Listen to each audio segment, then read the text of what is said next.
Hello student, welcome back to my YouTube channel जिसमें हम आज करने वाले हैं क्लास 10th की वर्कशीट नंबर 5।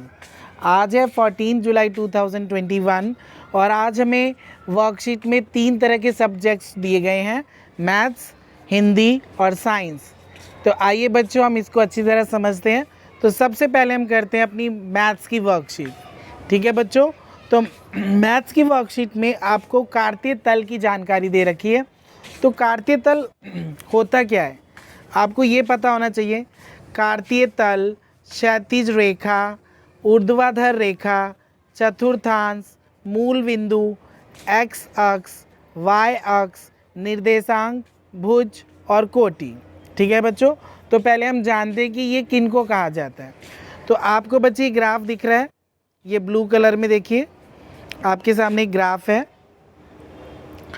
अब इसके अंदर ये जो पूरा ग्राफ है, ये जो पूरा ग्राफ दिख रहा है आपको, ये आपका कार्तीय तल है।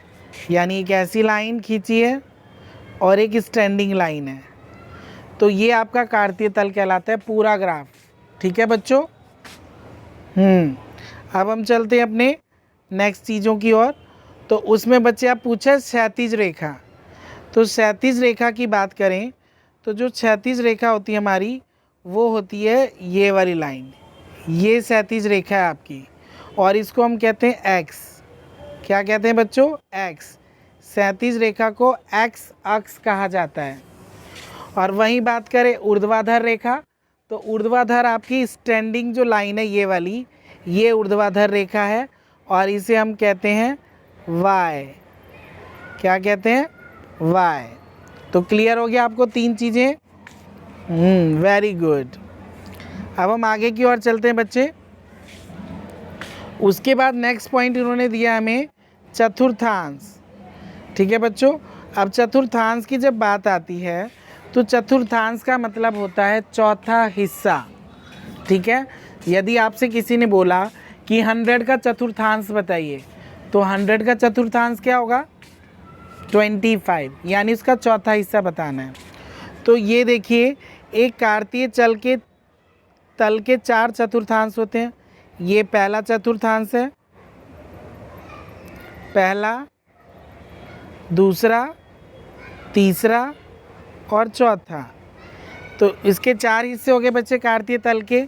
अगर दोनों पॉजिटिव है, यानी x का भी प्लस में है और y भी माइनस में है, तो वो हमारा पहला चतुर्थांश कहलाएगा। जैसे इन्होंने हमें कॉलम दे रखा है और उसमें है 3 और 5, 2 नंबर दिए हैं, तो 3 भी प्लस का और 5 भी प्लस का है, तो यानी ये हमारा फर्स्ट चतुर्थांश में आएगा। ठीक है बच्चों, जो दोनों प्लस के होंगे तो वो फर्स्ट चतुर्थांश में।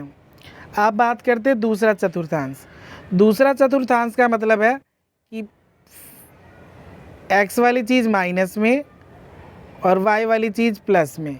यानी अगर x माइनस में दे रखा हो और y प्लस में दे रखा हो, तो वो हमारे दूसरे चतुर्थांश में आएगा। क्लियर है बच्चों? आप चलते हैं हम तीसरे चतुर्थांश की ओर। जो तीसरा चतुर्थांश है बच्चे, इसमें हमारी दोनों चीज़ें माइनस में होंगी। x भी माइनस में होंगी और y भी माइनस में होंगी। अगर दोनों चीज़ें हमारी माइनस की हैं तो वो तीसरे चतुर्थांश में आएगी। वहीं बात करते हैं चौथे चतुर्थांश की, तो चौथे चतुर्थांश में पहला पॉजिटिव होगा और दूसरा नंबर हमारा नेगेटिव होगा। तो क्लियर है बच्चों? ये आप लोग 9th में कर चुके हैं इसे, तो आपको इसको ईजिली सीख चुके होंगे। ठीक है बच्चों, अब हम आगे बढ़ते हैं। आगे इन्होंने हमें दिया है मूल बिंदु। अब मूल बिंदु किसे कहते हैं बच्चे? अब ये ब्लू कलर का ग्राफ देखिए, मूल बिंदु का मतलब होता है बच्चे, ये जो दोनों ग्राफ जहाँ पर आपस में टकराते हैं, जैसे ये ग्राफ है और ये ग्राफ है, तो ये जो बीच वाला पॉइंट है हमारा मिडल पॉइंट को हम मूल बिंदु कहते हैं। ठीक है बच्चों, जहाँ दोनों रेखाएं आपस में टकराएंगी उसको हम मूल बिंदु बोलेंगे। ठीक है बच्चों, तब हम आगे की ओर बढ़ते हैं। अब आ जाते हैं हम इसके क्वेश्चंस की तरफ। ठीक है बच्चे, अब क्वेश्चन की ओर में और एक चीज़ इन्होंने भुज और कोटि की भी बात की गई है। भुज और कोटि की बात की है, तो जैसे बच्चे आप ये देख रहे हो ग्रीन कलर का, तो जो ग्रीन कलर का है जो 1 और 3 दिया है, तो जो x की वैल्यू होती है वो भुज होती है और जो y की वैल्यू होती है वो कोटि होती है। क्लियर है सभी को? जो x की वैल्यू होगी, यानी ये देखिए बच्चे, ये आपकी x की वैल्यू दे रखी है 1, ये क्या हो गया आपका भुज, और जो y की वैल्यू होगी वो आपकी कोटि होगी, यानी कोटि इसमें क्या है 3। क्लियर है बच्चों? अब हम चलते हैं इसके क्वेश्चन आंसर्स की तरफ। अब इन्होंने हमें दिया है कार्तीय तल पर किसी बिंदु की स्थिति दर्शाने वाली क्षैतिज रेखा। तो क्षैतिज रेखा को हम क्या कहेंगे बताइए? क्षैतिज रेखा को हम कौन से नाम से जानते हैं? एक्स। क्या होगा बच्चे हमारा? एक्स। कार्तीय, सेकंड पे चलते हैं। कार्तीय तल पर किसी बिंदु की स्थिति दर्शाने वाली ऊर्ध्वाधर रेखा। तो ऊर्ध्वाधर रेखा को हम क्या कहते हैं? वाई। क्लियर है बच्चों? Very good. क्वेश्चन नंबर 3, इन दोनों रेखाओं द्वारा बना प्रत्येक भाग। अब जब ये जो रेखाएं बनती हैं, दोनों रेखाओं के द्वारा बना गया प्रत्येक भाग क्या कहलाता है? चतुर्थांश। क्या कहलाता है बच्चों? चतुर्थांश। क्योंकि ये जो दोनों रेखाएं हैं वो इसको 4 इक्वल पार्ट्स में डिवाइड कर देती हैं। तो समझ गए होंगे आप। इसको हम तीसरा क्वेश्चन हो जाएगा चतुर्थांश। क्वेश्चन नंबर 4 में इन्होंने दिया है वह बिंदु जहां दोनों रेखाएं प्रतिच्छेद करती हैं। यानी मैंने अभी आपको बताया था कि जहां दोनों रेखाएं मिलती हैं तो उसको हम क्या कहते हैं? मूल बिंदु। जहां दोनों रेखाएं x और y मिलेंगी वो हमारी मूल बिंदु कहलाएंगी। ठीक है बच्चों? अब हम चलते हैं क्वेश्चन नंबर 2 की ओर। 2 में हमें इन्होंने दिया है बच्चे b के निर्देशांक बताइए। यानी आपको एक ग्राफ दे रखा है, एक आलेख दिया है, जैसे कि ये दे रखा है बच्चे, दिख रहा है आपको? हाँ जी। तो इसमें b के निर्देशांक पूछे हैं। तो b कहाँ है हमारा? बताइए। b है आपका, ये रहा b पॉइंट। तो b के निर्देशांक बताने की बात होगी तो पहले हम x की वैल्यू बताएंगे और फिर y की वैल्यू बताएंगे। तो x की वैल्यू क्या है? 5 है, -5 है, और y की वैल्यू क्या है? +2 है। तो जब हम इसका आंसर देंगे, ठीक है बच्चों, -5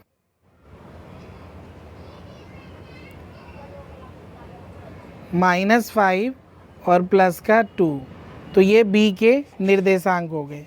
ठीक है बच्चों? क्लियर है? अब इसी तरह हम c के निर्देशांक ढूंढते हैं। c के निर्देशांक की बात करें तो c हमारा कहाँ पर है? ये रहा c। तो c के निर्देशांक है 5 और -5। यानी पहले x की वैल्यू लेंगे, यानी ये लेंगे, और फिर y की वैल्यू लेंगे। तो c के निर्देशांक हो गए 5 और -5। तो अब हम यहाँ लिखेंगे c के निर्देशांक। c के निर्देशांक है 5 और -5। क्लियर है बच्चों? अब उन्होंने हमें बोला है -3 और -5, -3 और -5 द्वारा ज्ञात बिंदु। यानी -3 और -5 से हमें कौन सा पॉइंट मिलता है? तो -3 कहाँ है बच्चे? x का ये रहा x का -3, और -5 देखें तो कहाँ है? ये रहा। तो ये कौन से पॉइंट पे मिलते हैं? E पॉइंट पे। तो इसका आंसर हो जाएगा बच्चे हमारा E। ठीक है? तो इसका आंसर हो जाएगा हमारा E। क्लियर है बच्चों? उम्मीद करता हूँ कि आप लोगों को ये अच्छी तरह समझ आ गया होगा। तो अब हम चलते हैं अपनी हिंदी की वर्कशीट की ओर। ठीक है स्टूडेंट्स?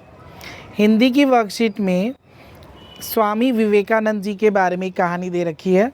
हमने उसे अच्छी तरह पढ़ना है और उसके बाद उसमें कुछ क्वेश्चन आंसर्स पूछे गए हैं और उनको फिर हमें बताना है। अगर आप इसको अच्छी तरह रीड करते हैं ना तो आपको ढूंढने की ज़रूरत नहीं पड़ेगी, आप अपने आप ही उसका आंसर दे पाओगे। ठीक है बच्चों, तो इसका है, एक बार स्वामी विवेकानंद का एक शिष्य उनके पास आया और उसने कहा, स्वामी जी, मैं आपकी तरह भारत की संस्कृति, दर्शन और रीति रिवाज का प्रचार करने के लिए अमेरिका जाना चाहता हूँ। यह मेरी पहली यात्रा है। आप मुझे विदेश जाने की अनुमति और अपना आशीर्वाद दें।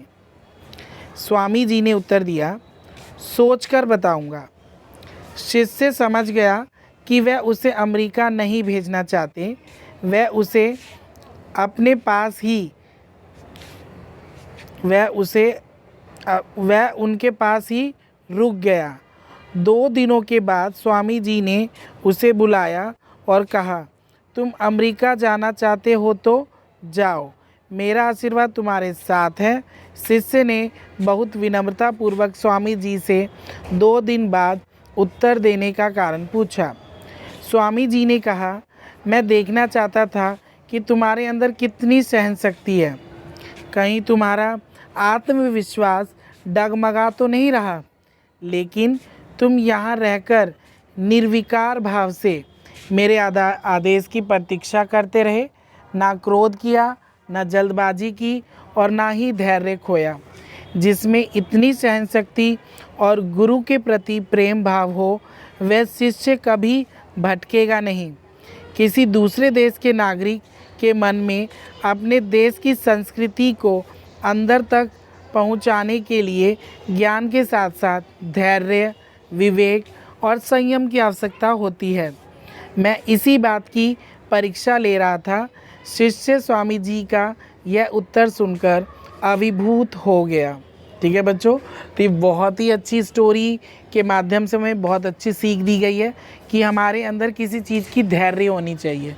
जैसे आप लोग अपने पेरेंट्स से कुछ मांगते हैं कि मुझे ये चाहिए और वो तुरंत चाहिए होता है, तो हमने जो चीज़ मांगी है और वो चीज़ इम्पॉर्टेंट है तो हमारे पेरेंट्स उसको ज़रूर ख़रीद कर देंगे, बस ज़रूरत है आपको धैर्य रखने की। ठीक है स्टूडेंट, तो इन्होंने कुछ क्वेश्चन आंसर्स पूछे। स्वामी जी का शिष्य किस उद्देश्य से अमेरिका जाना चाहता था? तो बताइए वो किस उद्देश्य से जाना चाहता था? वो भारत की रीति रिवाज का प्रचार करने के लिए जाना चाहता था। जो भारत में आप देखते हैं ना कितनी तरह की रीति रिवाजें हैं, उनका प्रचार करने के लिए वो अमेरिका जाना चाहता था। क्वेश्चन नंबर 2 की बात करें, स्वामी जी ने शिष्य को उसी समय उत्तर क्यों नहीं दिया? स्वामी जी ने शिष्य को उसी समय उत्तर इसलिए नहीं दिया क्योंकि वो अपने शिष्य की धैर्य की परीक्षा ले रहे थे। वो ये देख रहे थे कि उसके शिष्य में कितना धैर्य है, कितनी सहनशक्ति है। ठीक है बच्चों, क्वेश्चन नंबर 3, स्वामी जी के अनुसार किस प्रकार का शिष्य कभी नहीं भटकता? तो स्वामी जी ने कहा था कि जिस शिष्य में धैर्य हो, सहन शक्ति हो, वो कभी नहीं भटकेगा। ठीक है। क्वेश्चन नंबर 4, इस गद्यांश से हमें किन गुणों को अपनाने की प्रेरणा मिलती है? तो इस गद्यांश से हमें यह प्रेरणा मिलती है कि हमें धैर्यवान बनना चाहिए और हमारी सहन शक्ति, किसी भी चीज़ को सहने की शक्ति बहुत ज़्यादा होनी चाहिए। ठीक है, हमें मुसीबतों से घबराना नहीं चाहिए, सहन शक्ति अच्छी होनी चाहिए। क्वेश्चन नंबर 5 में उन्होंने दिया है, एक एक्टिविटी बेस्ड है, गतिविधि है, आप अपने गुरु के प्रति कैसा भाव रखते हैं? विशेषण कीजिए। तो मतलब आप अपने टीचर के प्रति आपके मन में क्या फीलिंग्स आती है, तो आपको उसको यहाँ पर लिखनी है। तो आपकी फीलिंग तो आप ही जाने कि आपके टीचर्स के प्रति क्या फीलिंग्स है, तो आपने वो चीज़ें यहाँ पर लिखनी है। तो उम्मीद करता हूँ कि आप लोगों को हिंदी की वर्कशीट भी समझ आ गई होगी। अब हम चलते हैं अपनी साइंस की वर्कशीट की ओर। ठीक है बच्चों, तो जो साइंस की वर्कशीट देख रहे हैं आप, ये साइंस की वर्कशीट है। ये देखिए, इसमें हमें एक टेबल दिया है इन्होंने। ठीक है बच्चों, एक टेबल दे रखा है इन्होंने और उसमें हमें चिन्ह दिए हैं, इलेक्ट्रॉन दिया है, KLMN, 4 चीज़ें दे रखी है बच्चे इस टेबल में हमें, जो आपको दिख रही होंगी। तो अब आपने इस टेबल को बहुत अच्छी तरीके से देखना है, समझना है, और देखने और समझने के बाद ही इसके जो क्वेश्चन आंसर हैं उसको आपने करना है। ठीक है, आपको इन सभी क्वेश्चंस के आंसर इसी टेबल में ही मिल जाएंगे। जैसे देखिए उन्होंने बोला है, फर्स्ट क्वेश्चन है KLM और N में अधिकतम कितने इलेक्ट्रॉन समायोजित किए जा सकते हैं। तो आप K में देखिए, K वाली लाइन में देखिए सबसे बड़ी संख्या कितनी है K वाले में, देखिए 2, तो ज़्यादा से ज़्यादा 2 हो सकते हैं। क्लियर है बच्चों। आप चलते हैं L की ओर, तो L वाले कोर्स में देखिए अधिकतम संख्या कितनी है, 8। Very good. M की बात करते हैं तो M में अधिकतम संख्या कितनी हो सकती है, देखिए M वाली लाइन में 8। और N की बात करें तो उसमें अधिकतम संख्या 2। तो आपको क्लियर हो गया होगा, आपने उस टेबल में ही देखना कि मैक्सिमम नंबर क्या है। अब हम चलते हैं क्वेश्चन नंबर 2 की ओर, और इन्होंने हमें दिया है एक कोष में इलेक्ट्रॉन की अधिकतम संख्या सूत्र 2n² द्वारा दी गई है। M कोष में इलेक्ट्रॉनों की अधिकतम संख्या क्या है। तो जो M कोष में इलेक्ट्रॉनों की अधिकतम संख्या क्या है बताइए। Very good. तो M कोष में इलेक्ट्रॉनों की संख्या है 8।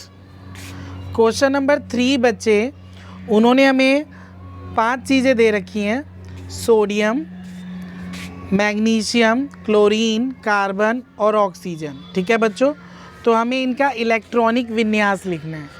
अब इलेक्ट्रॉनिक विन्यास कैसे लिखना है, तो सबसे पहले आपको मैग्नीशियम का इलेक्ट्रॉन पता होना चाहिए। इलेक्ट्रॉन पता होगा तभी आप इसका इलेक्ट्रॉनिक विन्यास लिख सकते हैं। जैसा कि मैग्नीशियम जो है बच्चे, मैग्नीशियम देखिए उसका इलेक्ट्रॉन क्या है, मैग्नीशियम का इलेक्ट्रॉन है 12। ये दिख रहा है बच्चे, हाँ जी, मैग्नीशियम का इलेक्ट्रॉन है 12। तो जो इसका इलेक्ट्रॉनिक विन्यास लिखेंगे तो इसका इलेक्ट्रॉनिक विन्यास होगा 2, 8, कितने हो गए बच्चे 10, अब कितने रह गए 2, तो इसका इलेक्ट्रॉनिक विन्यास हो जाएगा 282। यानी पहले आपको K कोर्स में सिर्फ 2 नंबर्स ही लेने हैं, 2 से ज़्यादा नहीं ले सकते। ठीक है बच्चों। और सेकंड कोर्स में हम 8 नंबर ही ले सकते हैं, 8 से ज़्यादा नहीं ले सकते। ठीक है बच्चों। अब हम बात करते हैं सोडियम की। तो सोडियम की पोजीशन क्या है, देखिए सोडियम कहाँ पर है, सोडियम ये रहा बच्चे। तो सोडियम का इलेक्ट्रॉनिक विन्यास है 11, सॉरी इलेक्ट्रॉन है 11। अब हम इसका इलेक्ट्रॉनिक विन्यास लिखना चाहते हैं, तो सोडियम का इलेक्ट्रॉनिक विन्यास होगा 2, 8, कितने हो गए बच्चे 10, अब कितना रह गया 1, तो 1 होगा इसका। क्लियर है बच्चों। इसी तरह अब हम क्लोरीन का करते हैं। क्लोरीन हमारा है 17। ठीक है बच्चों, क्लोरीन का 17 है। तो क्लोरीन का इलेक्ट्रॉनिक विन्यास होगा 2, 8, 10 हो गए, तो कितने रह गए बच्चे 7। तो क्लोरीन का इलेक्ट्रॉनिक विन्यास होगा 2, 8 एंड 7। ठीक है बच्चों, उम्मीद करता हूँ कि आप लोगों को ये बहुत अच्छी तरीके से आ गया होगा। अगर आप इस टेबल को देखेंगे, समझेंगे, तो आप इजीली इसका आंसर दे सकते हैं। ठीक है बच्चों, तो उम्मीद करता हूँ कि आपको बहुत अच्छी तरह आ गया होगा। और आपको अगर ये वीडियो अच्छी लगे तो प्लीज़ सब्सक्राइब करें, शेयर करें, बेल आइकन ज़रूर दबाएं ताकि आपको आने वाली हर वीडियो आप तक पहुंच सके। और प्लीज़ सब्सक्राइब ज़रूर करें ताकि मुझे मोटिवेशन मिलती रहे। धन्यवाद।